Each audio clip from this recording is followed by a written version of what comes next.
Segundinho. Nossa, profissional. Vai. Olá, maquinzistas! Estamos aqui hoje mais uma vez no The Hub, nosso parceiro, para gravar mais um episódio do LegalCast Mackenzie, o podcast da Legal Hackers, uma liga acadêmica focada no direito digital. Eu sou o João Bernardo. Boa tarde, pessoal. Meu nome é Stephanie e faço parte da Liga Acadêmica Legal Hackers. Olá, me chamo Júlio Caetano, sou gestor jurídico da Companhia de Estágios. Sim, bom, pessoal, o episódio de hoje nós vamos conversar sobre estágios. Assim, no geral, o nosso amigo Júlio, ele trabalha com isso, ele tem um enfoque maior nessa área. E para começar aqui, né, eu gostaria de saber de você, Júlio. Como que você começou a trabalhar com isso? Como você chegou onde você está hoje? Bom, é uma pergunta ampla, né? Desde escolher o curso de direito, né, até realmente começar a atuar. Em relação ao curso de direito, não foi minha primeira opção, né? Eu tinha como primeira opção arquitetura, uma área totalmente diferente. Acabei não passando em arquitetura, passei em direito e deu super certo. Acho que foi uma conexão assim muito direta. Eu corria, na verdade, de exatas, de números, mas no decorrer do curso eu fui observando essa parte de humanidades, nessa parte de análise social, né, o que motiva a ter um regramento, uma regulação sobre determinado ponto, e fui me identificando bastante. Sou maquinzista também, participei também lá do início do Legal Hackers, na época que eu estudava. Então, assim, realmente, né, durante a minha graduação, eu busquei ter diferenciais relacionados ao curso de Direito, né, e não ficar somente no direito tradicional. Eu acho que o Mackenzie proporciona bastante isso, e esse podcast aqui é um exemplo disso. Em relação à minha atuação profissional, eu comecei estagiando em uma empresa multinacional do setor de educação, atuava no contencioso. Uma empresa que chamava, atualmente ela não está mais no Brasil, né, mas era uma multinacional chamada Adtalem, tinha várias empresas de educação, várias instituições de ensino no Brasil. Então eu ficava responsável ali pela gestão de citações, né, de recebimento de intimações, e aí eu direcionava para os advogados e fazia aquele controle, né? Era algo surreal, porque a gente sabe que contencioso tem prazos, né, para cumprimento e tudo mais, mas foi uma experiência muito satisfatória. Minha segunda experiência foi uma empresa de tecnologia, na época que a LGPD entrou em vigor. E a minha terceira foi em uma outra empresa de tecnologia super conhecida aí no mundo jurídico, que é a CertSign, né, que faz a identificação digital. E no último ano de faculdade, enfim, muitas coisas acontecendo, além da própria OAB, né, estudo para a OAB, que é algo muito desafiador, né, quando a gente leva em consideração junto com conteúdo de faculdade, TCC e demanda pessoal, porque não tem como se desligar totalmente da vida pessoal.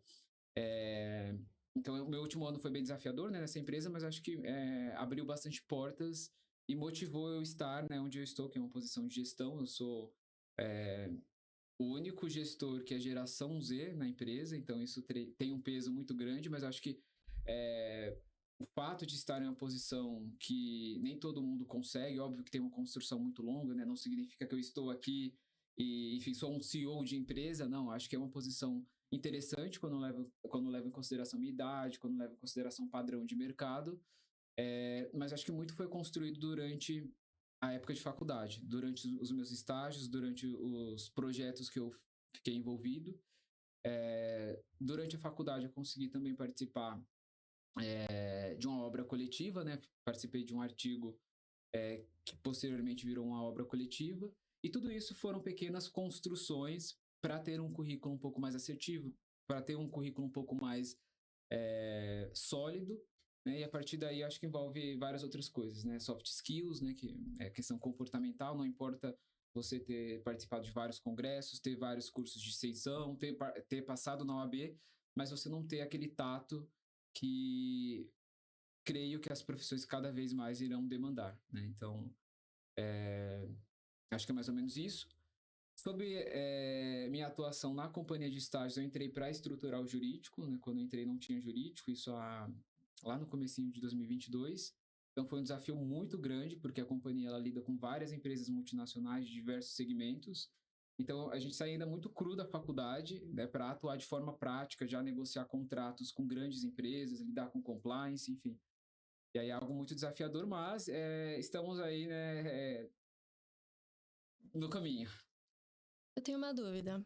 Você mencionou que você atuou na área de educação, gestão, LGPD e SGs. Você teve contato com cybercrimes? Como todas essas experiências te forjaram e como contribuem hoje para você ser um gestor jurídico na companhia de estágios? Realmente eu tenho uma formação bem pulverizada, né, em relação a cursos, então tenho proteção de dados, SD, crimes, formação relacionada a cybercrimes. Bom, eu acredito que para você ser um bom gestor, você tem que ter um conhecimento mínimo de cada uma das sub-áreas do direito. A gente sabe que o direito é muito amplo, mas tem pontos estruturais. Quando a gente fala em empresa, em um jurídico de empresa, tem a parte tributária, tem a parte societária, tem a parte civil, tem a parte contenciosa, né? E aí vão surgindo vários outros subsegmentos. Então, eu acredito que ter esses cursos de extensão, ter essas microformações, ter conhecimentos pulverizados, fortalece a você criar uma lógica jurídica mais fortalecida e ajudar nas demandas da empresa, né? Seja o cliente interno, que a gente denomina em relação às áreas, né? Então, área de marketing, área comercial, enfim, aí vai depender muito do modelo de negócio, como nas demandas perante os clientes, né? Porque os clientes eles vão vir com dúvidas específicas relacionadas ao negócio. Independente do negócio que for, do segmento que for, há dúvidas, né? Se uma empresa contrata outra empresa como consultoria ou para auxiliar em um negócio, óbvio que aquela empresa ela precisa de um suporte, né? Não só operacional, mas também de segurança jurídica. E aí eu creio que essas formações acabam auxiliando bastante, né? Porque eu já lidei com vários casos, né? Desde questão criminal, quando a gente fala em falsificação de assinatura, como né, casos voltados para proteção de dados, né? Quando a gente aborda aí questão de cadastro e base de dados, né? Então a gente tem que ter tudo bem fortalecido. É óbvio, nada é perfeito, mas a gente busca deixar o mais redondinho possível para evitar qualquer tipo de problema, né? Porque o jurídico realmente é o escudo, é a parte de proteção ali para o negócio. Tudo bem. Falando de problema agora, eu vou contar um pouco assim do que eu observo com meus colegas, né? Enfim, já que agora os nossos espectadores já têm uma ideia de quem que você é, eu queria fazer uma pergunta focada no que eu observo hoje no dia a dia lá. Eu vejo que muitos escritórios, é óbvio que eu não estou generalizando, né, gente? Pelo amor de Deus, né? Enfim, muitos escritórios acabam, de certa forma, explorando os estagiários, né? Porque o estágio, me corrija se estiver errado, antes de eu entrar na faculdade eu pensava assim, pô, vou fazer o estágio, que é pro estágio, o estágio complementar minha faculdade, não a faculdade complementar meu estágio. Eu não estou CLT, não estou trabalhando lá, entendeu? Então eu queria que você falasse assim sobre essa questão de que muitos escritórios acabam explorando os estagiários. Como que você enxerga isso hoje em dia e até uma maneira que você tem aí na cabeça para poder resolver isso, assim, como que... Sim, não, eu acho que é um tema super importante, inclusive na minha gestão eu busco falar muito disso internamente perante as empresas, quando eu estou em reunião contratual para discussão de contrato, até discussão sobre mitigação de risco trabalhista. Eu acho que vem muito da cultura do Brasil, né? A gente ainda tem uma cultura muito de exploração. E os temas que estão em alta aí em relação à mudança de carga, de modalidade, né, de trabalho, enfim, escala de trabalho, é uma evidência disso, né? Que se torna um assunto extremamente polêmico. Eu entendo que uma das principais problemáticas está relacionada à cultura. Então, a gente teria que mudar inicialmente a cultura. E a gente sabe que mudar a cultura é algo muito difícil quando a gente fala em nível corporativo, porque cada empresa é um universo específico. E como a gente consegue mudar a cultura? Creio que colocando o assunto em pauta. Quando a gente fala de estágio, diferente de vários outros segmentos, é um setor negligenciado. As empresas elas não falam tanto sobre o aspecto jurídico de estágio. É óbvio que a companhia é uma consultoria, né? O RH acaba buscando esse tipo de suporte para atender as demandas, mas quando a gente fala sobre o aspecto legal, a gente não vê as entidades, até mesmo a própria OAB, discutindo sobre questão de estágio, né? Então é um assunto que é infelizmente, deixado de lado. E por conta disso, a gente acaba não conseguindo ter um aprofundamento, né, e uma mudança realmente significativa. Infelizmente, tem empresas que sim extrapolam, né, os limites. Do meu lado, né, quando eu entro novamente em reuniões, quando eu tenho a oportunidade de abordar o tema, eu abordo porque eu realmente vejo que como solução inicial é tentar colocar o assunto em pauta. Se a gente não coloca o assunto em pauta, a gente não consegue propor soluções, porque fica tudo muito abstrato, né? É difícil a gente conversar sobre algo que a gente não entende. Então, entender as diretrizes, entender as limitações que a legislação estabelece e mudar a cultura, acho que são pontos assim essenciais para que a gente consiga ter uma valorização do estágio, porque a longo prazo, esses estagiários são as pessoas que vão mudar a economia, são as pessoas que vão estar em cargo de gestão, são as pessoas que vão ter poder de decisão. E de que forma a gente vai criando sucessões? Com base em uma cultura exploratória? É com base em uma cultura em pouco aprendizado e mais, né, operação em si? Então, eu vejo que é muito isso. A gente realmente tem que colocar o assunto um pouco mais em pauta. E um dos, assim, se a gente quiser construir uma sucessão, o interessante é que a gente não queira também que os problemas, eles continuem, né? É interessante que nós acabemos com eles para eles, tipo, agora, para eles não estarem lá depois. Pode falar, Esther. Sim, você falou um ponto interessante que é a cultura, porque nós mesmos, quando estamos na faculdade, acreditamos que quanto mais tempo a gente passar no estágio, mais trabalhar, mesmo que ultrapasse nossas horas diárias, mais vamos ser valorizados, né?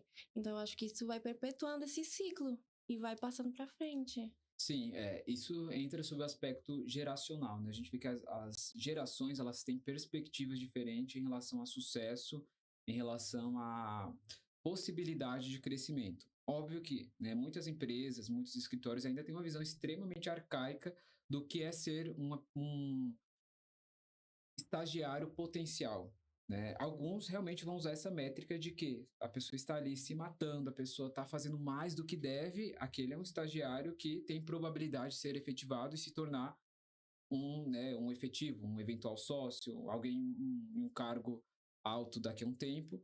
Só que as novas gerações, incluindo a geração Z, elas têm perspectivas diferentes de sucesso. Então, nem sempre aquele estagiário vai querer ter, talvez, um cargo X, se aquilo for custar a vida pessoal, se aquilo for custar a saúde. Então, por isso que, além, né, de colocar o assunto de estágio em pauta, a gente falar sobre retenção. De que forma a gente consegue reter os talentos? De que forma a gente consegue criar, né, novamente, uma linha sucessória saudável? Porque, a longo prazo, se for mantida essa estrutura arcaica, exploratória, né, cruel em muitos casos, a gente não vai conseguir ter aí talentos retidos por muito tempo, né? A gente vai ter uma rotatividade muito alta e isso vai refletir na economia como um todo, né? Se a gente não tem empresas consistentes, com pessoas realmente motivadas, engajadas, a empresa se fragiliza e isso acaba fragilizando a economia, uma vez que a empresa ali não tem pontos ali, né? Pessoas que agregam de forma significativa. Entendi. Ô, Júlio, vai falar? Sim, eu tenho uma dúvida pessoal, na verdade. Eu gostaria de saber quais dicas você poderia me dar para mim, para todos os estagiários que estavam na busca de um estágio que seja bom. Quais dicas você acha que a gente tem que usar para se destacar no mercado, no processo seletivo em si, nas entrevistas, nos robozinhos que selecionam os nossos currículos? O que você pode me falar sobre isso? Porque é uma dificuldade muito grande. Sim, sim. Bom, eu acho que assim, primeiramente é importante a pessoa ter um autoconhecimento bem aprofundado e ter uma escuta também muito ampla. Por que esses dois pontos? A partir do autoconhecimento, você consegue ter ali um parâmetro do que faz sentido para você e do que não faz. Porque muitas vezes o sinônimo de sucesso, sinônimo de conforto para você, para outros colegas de classe, vai ser bem diferente. Eu acho que quando você se conhece, seja em aspecto pessoal, seja em aspecto profissional que está em construção, você consegue criar um parâmetro do que faz sentido para você. E aí, algumas pessoas vão ter a oportunidade de realmente já começar um estágio, vão ter uma facilidade de ingressar no mercado de trabalho, outras não. para quem consegue realmente ingressar, tem uma experiência já um pouco mais prática, eu acho que faz sentido ali, né, com base nas vivências, ver se aquele tipo de atuação faz sentido. A pessoa que não tem aquela experiência prática, é importante ter uma oitiva ativa, né, uma escuta ativa, com base em experiência de conhecidos, de profissionais já formados também, porque a partir daí você consegue criar um parâmetro do que faz sentido, né, de qual ramo, de segmento empresarial, corporativo, escritório, se faz sentido ou não. Em relação ao processo seletivo, aí a gente já entra em outro subtema. Para se destacar, eu acho que você tem que ser uma pessoa muito curiosa. Se você tem aquele perfil engessado, aquele perfil que não é curioso, que é extremamente tradicional, não significa que você vá ser excluído dos processos seletivos. Mas você não está seguindo a tendência do mercado. Qual é a tendência do mercado jurídico? É a inovação. A gente está vendo aí cada vez mais pautas relacionadas à tecnologia, à inteligência artificial. Então, se você busca uma formação, cursos extracurriculares, projetos relacionados à tecnologia, você já tem um diferencial ali relacionado ao seu currículo, ao seu perfil. Porque você se mostra uma pessoa antenada ao mercado, né, às necessidades do mercado. Em relação ao aspecto comportamental, que a gente fala sobre as soft skills, é importante, né, novamente, o autoconhecimento é uma gestão emocional muito boa. E a gestão emocional não é só no campo profissional em si. Quando a gente fala, até mesmo na própria OAB, boa parte ali é gestão emocional. Se você não consegue, né, respirar fundo, ver o que faz sentido para você segurar a onda um pouco, às vezes você tem um conhecimento muito aprofundado, mas por conta de não conseguir domar, né, esse incêndio de emoções, às vezes você acaba colocando tudo em xeque. Então, para processo seletivo, para entrevista, eu acho que esses são os dois pilares, né? Ter um autoconhecimento, né? Ter uma curiosidade em relação ao mercado, em relação à experiência de outros profissionais e testar. Eu acho que se a gente não se coloca à prova, né, muitas vezes a gente acaba não conseguindo ter ali realmente um parâmetro concreto. O que você disse é muito pertinente. Porque, por exemplo, antes de eu ir caçar estágio no tribunal, né, eu pensava assim, eu não quero um estágio onde eu vou ser, né, esgotado, né? Então eu fui pesquisando, eu vi a carga horária. Eu não ganho tão bem, por exemplo, que nem um estagiário que trabalha 8 horas por dia. Quando eu digo ganhar bem, não é quesito de dinheiro, porque eu me sinto muito bem remunerado e, acima de tudo, eu me sinto respeitado onde eu trabalho. Entendeu? Então, eu acho que quando a gente vai buscar um estágio, não é só o dinheiro que é importante. Sim. Porque tem escritório que vai. Eu já vi escritório pagando 4 mil pra estagiário. Entendeu? Não sei o que ele ia ter que fazer lá dentro. Entendeu? Porque, meu Deus do céu, né? Enfim. Mas eu realmente acredito nisso. E tirando toda essa parte da gestão emocional, que é muito importante, o que você acha que uma pessoa deve esperar do estágio? Tipo assim, entrei na faculdade agora, tô no 4º semestre. Foi uma situação no ano passado. Que conselho você daria assim, para aquela pessoa esperar do estágio? Eu acho que depende muito do segmento. Direito, por exemplo, que é a nossa área aqui. Não, eu digo, porque dentro do direito a gente tem subsegmentos, né? O direito realmente ele é muito amplo. Quando, não sei como está agora, né? Não que eu tenha me formado há 10 anos atrás, mas a gente sabe que o mercado é muito dinâmico e muda de uma forma muito rápida, né? As relações, como um todo, seja laborais ou não, elas mudam de uma forma muito, muito rápida. Basicamente, a gente tem duas divisões, né? A gente tem o estágio em escritório e o estágio em empresas, né? Em departamentos jurídicos. É área pública também. E área pública também, né? Cada um desses segmentos aí tem características específicas. Então, eu acho que, assim, para você ter uma expectativa, você tem que ter um mínimo de observância. Porque senão você acaba entrando em um mundo muito abstrato. Senso comum acredita que o quê? Tanto quando você estagia, quando você se forma, você vai para escritório. Advogado é para escritório e audiência. Quando você vive na prática as possibilidades, você vê que tem um mundo tem um universo, um mar super aberto em relação a opções. Então, se você vai para escritório, né, ou se você pretende, enfim, se você está procurando vagas, eu acho que você tem que buscar minimamente conhecer o mercado como ele está. Então, pesquisa de campo, pesquisa prática mesmo, né? Pessoas que já estagiaram e tudo mais.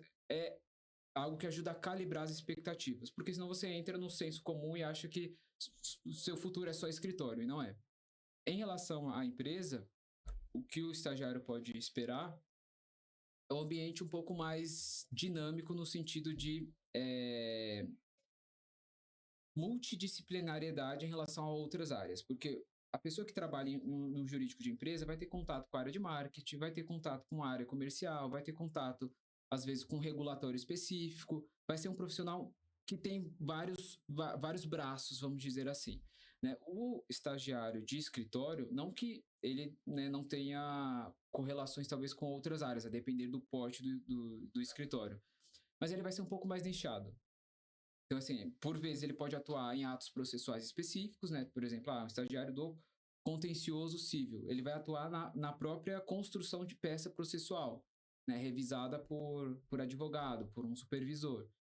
Mas acaba sendo muito nichado, assim como quem atua na área pública, né? Estagiário que atua na área pública vai ajudar ali nos atos relacionados à sentença, enfim, a despachos. Então, acaba sendo muito nichado de acordo com o segmento que o estagiário for atuar. Júlio, então, em resumo, a gente tem que ser curioso. Tem que ser curioso e cara de pau. Eu falo isso porque o meu estágio no TJ, inclusive, uma dica pra vocês, foi a dica que, inclusive, um juiz me deu. Eu conversei com ele pelo Instagram, seja um cara de pau, tipo, cheguem lá na porta, entreguem currículo, assim, é sério, foi assim que eu consegui o meu, até briguei com segurança lá, e um abraço aí, Valdir, a gente é amigo, mas assim, a gente tem que ser curioso, tem que correr atrás, porque as coisas não caem do céu. Acho que é a síntese da sua mensagem, né? Independente de onde a gente queira estar, a gente tem que ser curioso. Porque, assim, eu acho que tem até uma frase, não vou me recordar exatamente, né? Até do Alice no País das Maravilhas, né? Que o coelho pergunta pra Alice, né? Pra onde você está indo? Aí ela fala, não sei. Aí ele fala algo no sentido de, se você não sabe, então você pode estar indo pra qualquer lugar. Ou seja, sem um propósito específico. Então, se a gente busca ter esse conhecimento, ainda que mínimo, a gente consegue ter um direcionamento. Não que vá ser 100% assertivo, mas a gente consegue ter uma mínima bússola ali para onde a gente está indo. E às vezes o que gera frustração profissional é porque a pessoa não se aprofunda, não tem esse senso de curiosidade, aí gera uma frustração muito grande. Estagnação. Exatamente. E aí o profissional acaba, né, o estagiário, enfim, o atuante acaba caindo ali em uma decepção muito grande, né? E às vezes até busca migrar de área e tudo mais. Para um estagiário que está começando no seu primeiro estágio, quais são os principais pontos da lei do estágio que ele deveria conhecer para evitar questões relacionadas à exploração, como a que a gente mencionou, de ultrapassar o limite, de até mesmo às vezes é contratado para ser estagiário, mas ele exerce uma função de secretário, por exemplo. O que ele precisa saber para ele ter um respaldo, como se defender minimamente ali dentro? Bom, eu acho que assim, primeiramente é observar os sinais que são dados no processo seletivo, na entrevista. Porque na entrevista, às vezes, dá para pegar muita coisa, né? Então, se já dá sinais de que, ó, aqui a gente tem uma carga de trabalho muito alta, né? A gente tem muitas demandas. Às vezes, isso já é um sinal de que vão extrapolar a carga horária, né? Óbvio que, assim, toda empresa, todo escritório tem demanda, senão não contrataria um estagiário, um profissional ali para atuar, né? Quando a gente fala em contratação como um todo. Então, acho que o primeiro sinal é observar isso, os sinais que são dados na própria entrevista, no próprio processo seletivo. Porque eu acho que é uma via de mão dupla.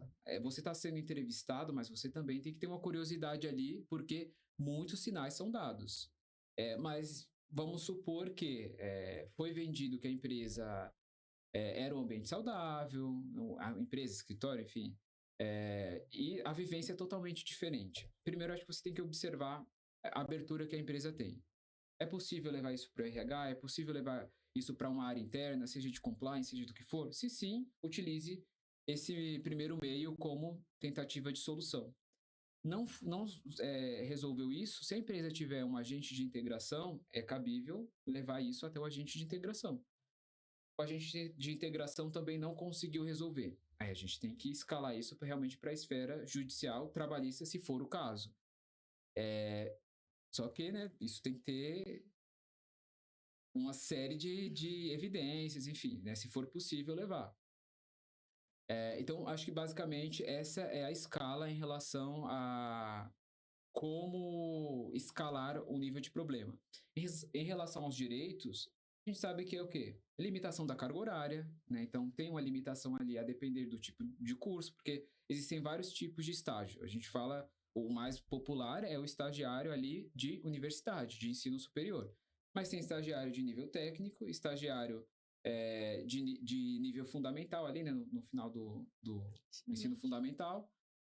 Então tem várias possibilidades, a depender do conteúdo do conteúdo programático, da estrutura de curso, vão ter limitações específicas. Então, assim, se atentar ao tipo de curso e as limitações concedidas pela legislação de estágio, assim como eventuais descontos, né? Não é um regime CLT, então não é aplicável desconto, exceto quando o valor do estágio, né, o valor da bolsa auxílio, ultrapassa ali a faixa tributável. Aí realmente é um desconto que tem que ser realizado, mas exceto isso, não. Limitação também da carga horária do estágio em períodos de prova. Então, esse é um ponto que é válido os estagiários se atentarem, porque, de acordo com a legislação, né, em períodos de prova, a carga horária tem que ser reduzida pelo menos pela metade. Então, se o estagiário faz 20 horas semanais, 10. Se faz 40, 20 horas semanais.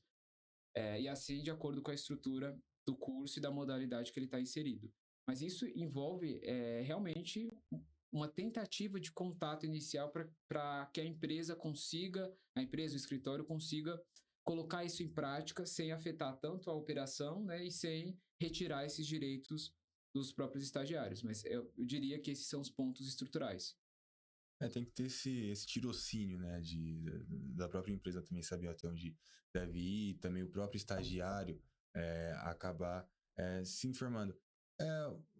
Agora, assim, uma pergunta um pouco mais pessoal, assim, qual foi, assim, a sua primeira impressão quando você começou lá na faculdade a estagiar, assim, que agora você trabalha com isso, né? Como é que você olha pro Júlio lá em qual semestre você tava? Tava no quarto. Do lado do quarto semestre ali, qual que é a sua impressão daquela época, assim? Nossa, eu acho que assim, eu gosto muito de fazer analogias, né? Usar simbologias. Eu acho que a gente tem que viver nossa vida até de forma romantizada até certo ponto. Se a gente consegue dar essa interpretação, essa perspectiva de uma forma saudável, a gente consegue, eu acho que, superar muitas coisas. Eu gosto muito da analogia do Rei Leão, né? Não lembro em qual filme, eu sou péssimo em recordar coisas extremamente exatas, mas tem um filme do Rei Leão, né? Que o leão lá morre e aí o filho tem que assumir o reinado, né? E ele mesmo, se sente totalmente desafiado, ele acha que ele não vai dar conta. Acho que a minha sensação, se for fazer uma analogia, né, talvez superficial, era mais ou menos aquilo, porque era muita informação. Muita informação, e eu estava, né, ainda em construção do conhecimento técnico, por mais que eu estudasse e tudo mais. Então eu falava, putz, será que eu realmente vou conseguir compreender tudo isso, né? Em que prazo? Eu acho que vem muita expectativa interna. Eu sou do tipo que eu tenho uma expectativa interna muito grande. Então eu me vi realmente inserido em um ambiente com muita informação, muita coisa para apurar, muita expectativa interna, muita vontade de fazer acontecer, mas com muitos receios, muitos medos, né? Que com o passar do tempo eu fui calibrando, né? Mas inicialmente eu acho que uma sensação assim de nossa, né? Por onde eu vou, né? Tem tanta informação.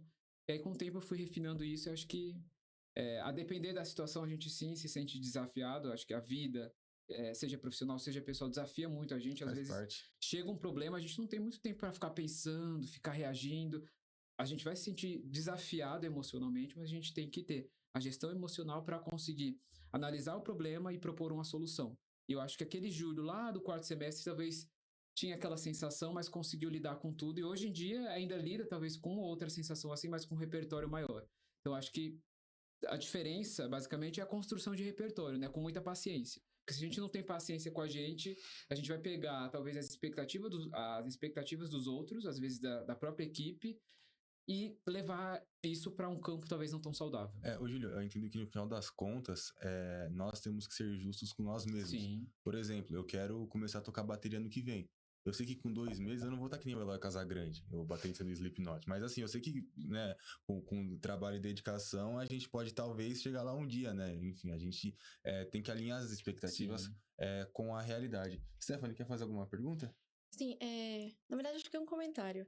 Se você fosse você hoje, dar um conselho para aquele Júlio do quarto semestre, seria para ter inteligência emocional? Ou qual seria? Assim, inteligência, é porque eu acredito que com o passar do tempo, né, inclusive faço aniversário quinta-feira, eu acho que a gente começa a adquirir recursos que ajudam a calibrar o nosso caminhar. Eu diria, tenha paciência, né, na época, porque eu sempre tive essa sede e esse senso de urgência no sentido de, não, eu preciso saber isso, eu preciso saber aquilo. E não é bem assim, sabe? Sempre vai faltar algo, acho que sim, a gente tem que buscar o aprimoramento, mas de uma forma saudável, para que a gente não fique doente. Porque se a gente fica doente, a gente não consegue construir mais nada. Então, não sei se se a sua pergunta foi nesse sentido, mas eu acho que assim, o conselho seria no sentido de confie em você, construa, mas não a ponto de ter exigências desproporcionais. Porque no começo eu acho que eu pesava um pouco a mão comigo, sabe? Eu não tinha esse controle tão forte. Óbvio que isso me ajudou bastante a ter êxito em muitas coisas, mas se eu tivesse excedido um pouco, acho que isso teria levado para um caminho não tão saudável. E hoje em dia, você, olhando para os estagiários do mercado, você acha que eles estão conseguindo lidar bem com isso ou tá quase todo mundo fritando na cabeça? Eu acho que todo mundo tem demandas assim, né? Eu acho que cada um tem os seus anseios, cada um tem seus receios, seus medos. Mas é inevitável que o aspecto geracional acaba colocando isso como característica, né? A gente vive em um cenário muito imediatista, né? São mensagens, são coisas que acabam mudando, é tudo muito rápido e a gente acaba atrelando isso e levando isso para outras esferas, inclusive a esfera profissional. Então, por vezes, acho que isso pode gerar, sim, uma parametrização em relação aos jovens atuais ingressantes no mercado de trabalho. Eu vejo, sim, tem muita ansiedade, tem muito receio, tem muita visão engessada. Então, quando a gente coloca o assunto em pauta, assim como a gente está fazendo, a gente às vezes compartilha de receios similares, né? Eu, por exemplo, há 2, 3 semanas eu estava na Fenolol, estava palestrando, né, no maior evento da América Latina, jurídico, mas eu estava com receio, porque é inevitável, a gente acaba se comparando com o diretor X que já está há não sei quanto tempo na área, né? A gente fala, putz, mas ainda falta tal e tal coisa para eu conseguir chegar lá. Isso gera uma ansiedade. Então, mas até que ponto a gente não reconhece o que a gente construiu? Porque para você estar em uma universidade, você sabe que você passou por muita coisa. No mínimo vestibular, que você teve que estudar um pouco. Um pouco, no mínimo. Quando a gente fala de Mackenzie, o nível ainda é maior. E quando a gente fala de Enem, de bolsa e tudo mais, a régua acaba sendo ainda maior. Então, quando a gente olha para nossa história, quando a gente reconhece isso, quando a gente vê que a gente já construiu muito, sim, tem muito a ser construído, mas a gente valoriza nossa história, eu acho que a gente traz um pouco mais de suavidade. A gente acaba, né, assim, o direito é aquela balança, né, que aquela mulher de olho vendado, ela segura. Então, a partir do momento que a gente começa a colocar o que a gente construiu até aqui, do que a gente é capaz de um lado e a cobrança que a gente tem do outro, a gente consegue colocar aquilo ali num patamar de igualdade, de tipo assim, tá, eu tenho que fazer isso, mas até onde eu já cheguei. Entendeu? Eu entendo que a gente deva fazer sempre essa valoração, né? Até porque ninguém chegou onde tá à toa, né? O dinheiro, ele pode te levar até certo ponto, mas vai chegar uma hora que vai só depender de você. Por isso que eu falo que o dinheiro, ele é muito superestimado, né? E, ô Júlio, você falou que hoje em dia tem essa parametrização, não sei se eu falei a palavra certa aqui, dos estagiários, mas como é que você enxerga que vai ser daqui pra frente? Porque assim, o mundo tá ficando mais conectado. Hoje em dia a criança com 5 anos já tá vendo o TikTok lá, aquela um monte de gente querendo chamar a atenção das maneiras mais variadas possíveis, né? Então, assim, como é que você enxerga aqui, de certa forma, o psicológico, assim, o mindset do estagiário, como é que você acha que ele vai estar daqui a uns 5, 10 anos? Bom, eu vejo que teremos um jurídico mais acessível, menos formal, menos tradicional, não tem como não mencionar, né, os profissionais em TikTok. Então a gente vê que pílulas de informações são passadas em segundos e as pessoas conseguem absorver isso. Então acho que documentos tradicionais, igual contratos que eram letra pura, era algo que você tinha receio de olhar um documento jurídico, isso vai passar a ser um pouco mais suave. Então a gente vê profissionais menos engessados, eu acho que profissionais mais empáticos, porque isso que você falou em relação a manter a pessoa a ser mantida na empresa, a estar plena, não envolve só salário, assim como era nas antigas gerações, né? Propósito, valor. Então, assim, a empresa que eu tô, qual o propósito dela? Ela transforma vidas? Porque, por exemplo, a empresa que eu tô, que é a companhia de estágios, ela tem um propósito social muito forte quando a gente fala de fomentar possibilidade a jovens de várias classes, de várias rendas, ingressarem no mercado de trabalho e terem ali sua primeira experiência profissional e a médio e longo prazo modificar até a economia do Brasil. Então eu vejo muito propósito nisso e eu trabalho com muita garra, com muita vontade em relação a isso. Isso não significa que é a empresa perfeita, porque isso não existe, mas tem um propósito atrelado. Assim, eu vejo que os jovens que vão atuar em diferentes segmentos vão buscar por isso também. Qual o propósito dessa empresa? Essa geração Twitter, a gente vê muito essa questão de cancelamento, essa questão de ética social. Óbvio que, quando a gente leva para nível de rede social, por vezes acaba extrapolando muito o limite do saudável. Mas isso coloca também em pauta algo muito importante. Muitas coisas não serão mais aceitas como eram há tempos atrás. Então, se aquela marca, se aquele produto, se aquele serviço não tiver um valor realmente minimamente genuíno, aquela empresa talvez não vai ser adequada para a pessoa se manter. Então eu vejo que os novos profissionais terão esse senso crítico. Óbvio, todo mundo tem boleto para pagar, mas assim, até que ponto, né, até onde vale ter esse dinheiro a esse custo? Uhum.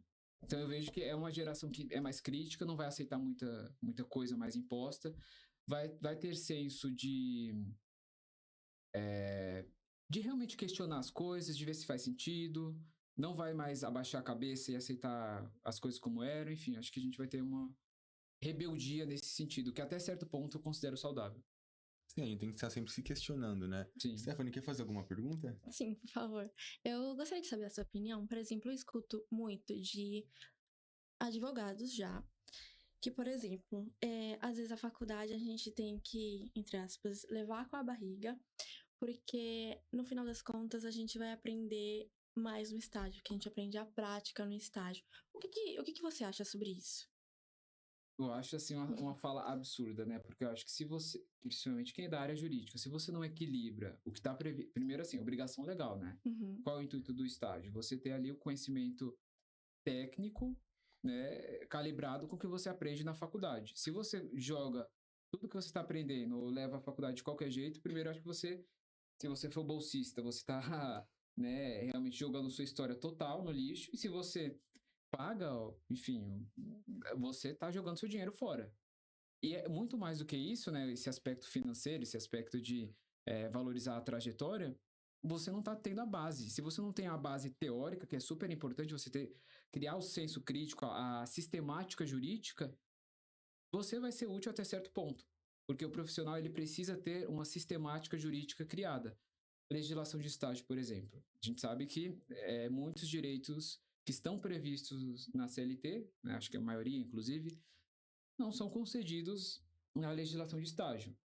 Tem muitas lacunas. Nesse caso, o que eu faço para conseguir ter um parecer jurídico um pouco mais assertivo?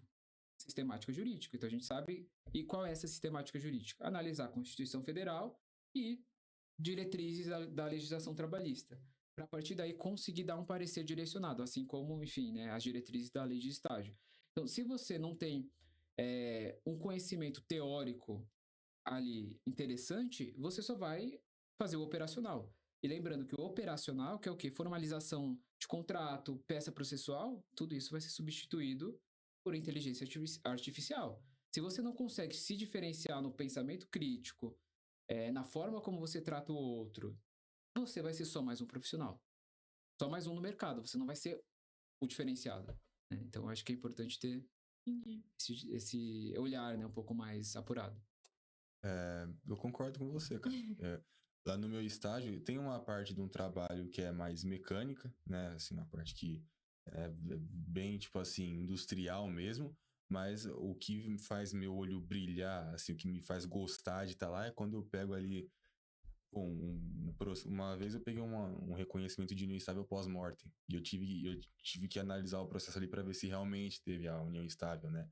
Enfim, eu não entendi que uma inteligência artificial ia conseguir fazer aquilo. Até agora, né? Até agora não. E é isso que faz o nosso olho brilhar. Porque, assim, um trabalho manual, meio que, cara, Sim, qualquer um pode sim. fazer, entendeu? Não, total. E assim, o atendimento, e principalmente quem atua em escritório, né? O atendimento com o cliente. Eu acho que uma das piores coisas, eu digo por mim, tá? É quando eu preciso de suporte a banco, por exemplo. É falar com o quê? Com robô. Nossa, sim. Quando você tem um contato humano, ainda que a pessoa talvez não resolva tão bem, você se sente um pouco mais confortável. Na esfera jurídica acaba não sendo tão diferente.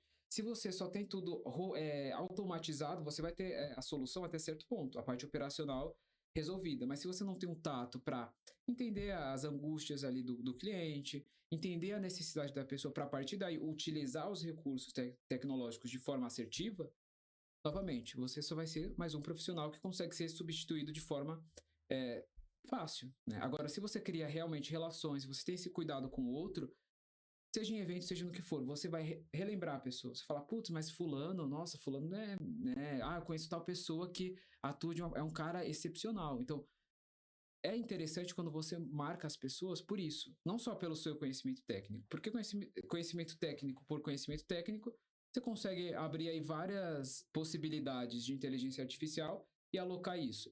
Agora, o cuidado, né, esse tato, esse refinamento é algo que acaba sendo diferencial. Eu gosto. Pode falar, pode falar. Eu vou mudar de assunto aqui se quiser terminar.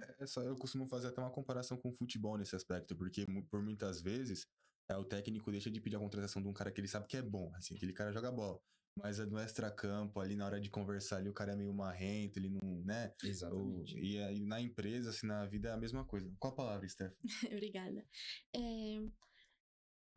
Para os estagiários, trainees, pessoas que querem encontrar empresas, mas que, por exemplo, eles querem coisas específicas, seja elas um escritório, uma empresa com uma atuação em determinada área. Como que a gente pode procurar de maneira a filtrar melhor para encontrar? Porque, por exemplo, eu tentei procurar alguns lugares para estagiar com critérios específicos que eu não consegui encontrar. Não conseguia de jeito nenhum. Aí você tem alguma dica, algum caminho para seguir? Bom, buscar formação específica naquela área que você quer atuar. Então, por exemplo, eu quero um estágio em direito tributário. É interessante você participar de eventos que sejam relacionados com aquela área específica, buscar contato com pessoas que já estejam na área, porque aí você vai criando uma rede, você vai tendo um refinamento e um direcionamento para aquele segmento. Então, as chances de ter êxito naquela vaga, enfim, naquele processo seletivo acaba sendo ampliado. Ainda que você não tenha experiência prática. Para começar, né, enfim, estágio em si não é para ser cobrado Nossa, experiência. Isso é ridículo, cara. Nossa, Mas a gente sabe que você tem que ter diferenciais ali que indique que você está pendente para aquela área ou para aquela posição, enfim, para aquele processo seletivo. E como estágio não pode ser cobrado experiência, ainda que ela seja considerada em um processo seletivo ou em outro, ter essa formação de extensão, de projeto, acaba facilitando esse tipo de aprovação em processo seletivo, seja em trainee, seja em estágio como um todo, acaba facilitando. E, por exemplo, na companhia de estágio ou em outras empresas semelhantes, como que eu chego a ter essas empresas? Porque, exemplo prático, eu quero uma área que atue na Latam, por exemplo. É muito difícil achar ali nas principais alguma que tenha essas especificações. Como que eu consigo encontrar essas empresas específicas que não aparecem tão fácil? Realmente tem empresas que a gama de vagas, né, às vezes de forma específica, acaba sendo um pouco mais difícil. Mas o primeiro passo é buscar empresas multinacionais, né? Não tem como atuar em uma filial na Argentina se a empresa atua só a nível Brasil. Então, acho que fazer esse filtro, buscar, né? Ter realmente fazer uma pesquisa rápida mesmo, né? Empresas que atuam a nível Latam e tem filial, enfim, tem matriz no Brasil. A partir daí você já consegue ter uma lista, mais ou menos, né? Alguns nomes. E aí depois você vai realmente pesquisando, vendo quais dessas empresas estão com processo seletivo, em aberto no caso, né? Se não tiver com processo seletivo em aberto, dá uma olhada, às vezes realmente adicionar no LinkedIn, buscar em eventos, às vezes é uma empresa agro, por exemplo, é uma empresa... E quando a gente fala também nessa parte de estagiar, trabalhar em uma empresa X, por vezes entra na parte de Empower Branding, né? Que é o quê? Marca empregadora. O que é essa marca empregadora? Por vezes, a marca empregadora, a empresa em si gera aquele desejo de trabalhar nela. Google, por exemplo. Né? Se você fala que tem uma vaga aberta no Google, tem inscrição, vai chover de inscrição. Por quê? Porque a marca, não só a marca como solução, como produto é atrativa, mas o espaço ali, que é fomentado em LinkedIn e tudo mais, gera uma expectativa, gera um desejo de ser trabalhado.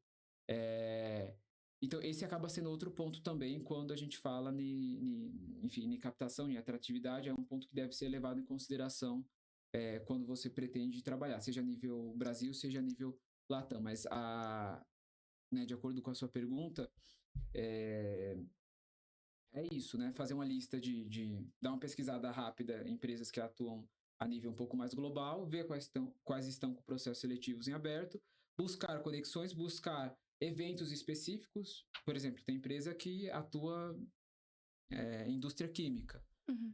Busca, se realmente for o desejo da pessoa, o sonho da pessoa, né, atrelado a esse Empower Blend que eu acabei falando, buscar estar em eventos desse tipo, buscar uma conexão ali presencial com a pessoa que trabalha, acaba sendo uma ponte para uma chance em processo seletivo. Você falou em LinkedIn, quais dicas você dá para estudantes, estagiários melhorarem o LinkedIn, ser atrativo para as empresas, para as próprias companhias de estágio, assim, que façam que eles falem, nossa, esse aqui é um bom candidato? Eu não sou especialista em LinkedIn, tanto que o meu tem até que refinar bastante coisa. Mas eu acho que, assim, deixar claro as suas competências ali, inclusive comportamentais, deixar alguns trechos, algumas denominações mais atrativas, porque quem faz recrutamento, por vezes, acaba utilizando muito o LinkedIn, então é questão de algoritmo. Você joga algumas palavras, acaba aparecendo ali na captação do recrutador, e isso acaba facilitando aí suas chances em relação a vagas. Adicionar pessoas que já atuam naquela empresa, se for realmente do interesse, buscar conhecer mais da empresa, no final acaba sendo isso, né? Esse interesse da pessoa em relação à empresa e em relação à vaga. Quando você se coloca aberto, né, para entender mais da empresa, para participar do processo seletivo, você se torna o quê? Visualizada pela empresa. Então você se torna uma pessoa ainda que, a depender do porte e tudo mais, você não tem uma visibilidade. Quando a gente tem visibilidade, óbvio que uma visibilidade direcionada, uma visibilidade com um currículo bom, né, um bom marketing pessoal, suas chances acabam sendo ampliadas. Mas eu acho que é trabalhar nisso, né, em descrições ali objetivas, terminologias relacionadas à posição que a pessoa está pretendendo e conexões. A gente vive num contexto, também mudando um pouco de assunto, do mundo bastante digital, né? Dentro do mundo dos estágios, assim, qual que você acha que foi o maior trunfo da digitalização do mundo, assim? Qual que é a coisa que mais ajudou? Não, perfeito. Uma excelente pergunta. Trazendo aí sobre o aspecto de companhia de estágios, assinatura de contratos. Porque antes tinha que ser coletada as assinaturas de forma manual da faculdade, do estagiário, do agente de integração e da empresa. Era um processo extremamente burocrático. Hoje em dia a gente tem tudo isso automatizado e, assim, em horas a gente já tem um processo totalmente regular. Então esse acaba sendo um aspecto que facilita bastante. Outro ponto é em relação à oportunidade. Então pessoas que estão em localidades muito distantes, e digo realmente extremos do Brasil, às vezes, né, extremos do Maranhão, extremos do Acre, extremos da Amazônia. A gente consegue isso, a depender também do suporte que a empresa consegue ter, né, e do planejamento que a empresa tem, a gente consegue, né, conceder aí oportunidade de estágio, oportunidade de capacitação profissional para pessoas que não teriam se fosse só presencial. Então, essa digitalização de ponta a ponta acaba facilitando muito, né, em relação a trâmites legais, burocráticos, quando a gente fala em assinatura de documento, como também em absorver experiência. Meu estágio na CertSign, por exemplo, foi totalmente remoto. Foi na época de pandemia, totalmente remoto, e deu super certo. Então, realmente vai ali do feeling do recrutador e da pessoa ter também afinidade em conseguir trabalhar nessa modalidade. Óbvio que a gente sabe que muitas empresas estão voltando para o presencial, mas a gente entende que o quê? Que trabalhar de forma remota, a depender, né, enfim, se faz a triagem correta do candidato, se a empresa tem planejamento para isso, tem tudo para dar certo, né? A gente acaba conseguindo modificar bastante o cenário como um todo. Então ajudou mais num contexto de ser mais eficiente, desde o Sim. recrutamento até o desempenho Sim. do trabalho propriamente dito. Sim, exatamente. Até o próprio recrutamento, né? A gente falava muito de painel presencial. Tem ainda, tá? Não foi extinto. Mas um painel que era presencial, uma dinâmica que era presencial, a pessoa tinha que se deslocar de uma cidade para outra, às vezes se atrasava, não que não se atrasem no online, mas as chances de se atrasar hoje em dia são menores. A gente consegue criar uma sala virtual, colocar todo mundo junto e colocar o processo seletivo para tocar, né? Então, facilitou bastante, né? De ponta a ponta, não só na parte documental em si, jurídica, quando a gente fala de contrato, mas também na parte de processo seletivo. E até para modalidade de entrevista, né? A gente tem vários recursos de IA para triagem de candidatos, né? Tem até entrevista por voz, tem mecanismos que elabora, né? Perguntas para entrevista. Então, assim, tá bem avançado nesse quesito. Sim, então eu acho que a gente já está caminhando para o final, né? Enfim, eu gostaria de primeiramente agradecer a sua presença aqui hoje, Júlio. Cara, um episódio sobre estágio é meio que o mapa do maroto do estudante moderno. Vocês sabem qual que é o mapa do maroto, né? Não. É um mapa do Harry Potter. E a gente vai cortar essa parte, Pedro, né? Tá, deixa eu aproveitar aí. Pergunta uma indicação de livro e filme. Eu ia falar isso. Depois fala dos apoiadores. Tá bom. Bom, então estamos caminhando para o final, né? Agradecer a presença do nosso querido Júlio, Stephanie, né? Agradecer mais uma vez ao The Hub pelo espaço, né? Sempre ajudando a gente. E, Júlio, para finalizar aqui, cara, queria uma indicação de livro e uma indicação de filme. Bom, vamos lá. Livro, eu gosto muito de um que é chamado Por que Fazemos o que Fazemos? Excelente, porque realmente traz esse senso crítico de direcionamento, o que eu abordei aqui. Então, foi um livro muito importante, me ajudou a entender o sentido, né? A trazer um pouco mais de calibração no que eu estou fazendo. E esse livro ele é muito interessante porque ele não é aquele livro corporativo, técnico, ele fala da necessidade humana de ter propósito, desde fazer um bolo, quando a gente consegue cozinhar algo e se sentir prazer naquilo, tipo, putz, consegui, ou sei lá, ainda que a pessoa não tenha feito a melhor receita do mundo, mas de fazer algo diferente, como também direcionamento profissional, né? Então, quando a gente consegue calibrações que trazem satisfações internas, isso está atrelado a várias formas, não só a questão salarial, né, como a gente comentou, isso traz um pouco mais de plenitude. Então, esse é um livro excelente. Em relação a filme, eu não tenho um filme específico, mas eu tenho uma série que eu acho excepcional, que é American Crime Story, a primeira temporada, que trata do caso do O.J. Simpson, né, um jogador de basquete super renomado. Essa série, inclusive, foi discutida na época que eu estudava. Ela traz ali aspectos de oratória, aspectos de tese de defesa. Excelente. Eu acho que eu até falo muito isso. Eu sou o maior marqueteiro dessa série, dessa temporada em específico, porque ela cria esse senso técnico em relação à tese de defesa, à oratória, e a entender como, ainda que seja em um cenário americano, né, como essa parte argumentativa é excepcional, é fundamental para o êxito em um processo, né? Então, Tá bom. indico essas duas. Obrigado. Stephanie, quer indicar um livro e uma série? O livro... Um que eu li muito e gostei, que foi até na própria faculdade que eles incentivaram essa leitura, é O Monge e o Executivo. Eu achei ele muito bom. Ele também te ensina sobre as etapas, ansiedade, como você pode se desenvolver melhor como gestor de pessoas, como chefe e como uma pessoa em si. Eu gostei muito, acho que vale muito a leitura. É um livro curto, gostoso de ler. Série. A série que eu tô assistindo, ela não é lá muito. é, só pra relaxar mesmo. Mas eu assisti um filme a semana passada no cinema, que é uma animação, na verdade, que chama Robô Selvagem. É muito bonita, é linda, tanto aspecto gráfico assim, quanto o ensinamento que ele traz, que é de valorização dos nossos esforços e da nossa família, principalmente da sua mãe e das nossas diferenças. Eu achei um filme muito emocionante, assim, eu acho que vale a pena pra ver, pra relaxar, pra dar Fica uma a dica. choradinha, Legal. E o livro que eu vou indicar para vocês, pessoal, é o Cabeça Fria, Coração Quente. Foi escrito pela Comissão Técnica do Palmeiras, contando a trajetória vitoriosa dos últimos anos. E o filme é um filme muito complexo sobre conflitos internos e relacionamentos interpessoais, que é o Homem-Aranha 3 de 2007. Acho que vocês vão gostar bastante dessas duas obras. Muito bom. E é isso daí. Mais uma vez agradecendo o The Hub. Esse episódio, infelizmente, acaba agora. Obrigado e até mais. Obrigada. Obrigado. Exatamente. Bom, esse obrigado por botar agora e até mais.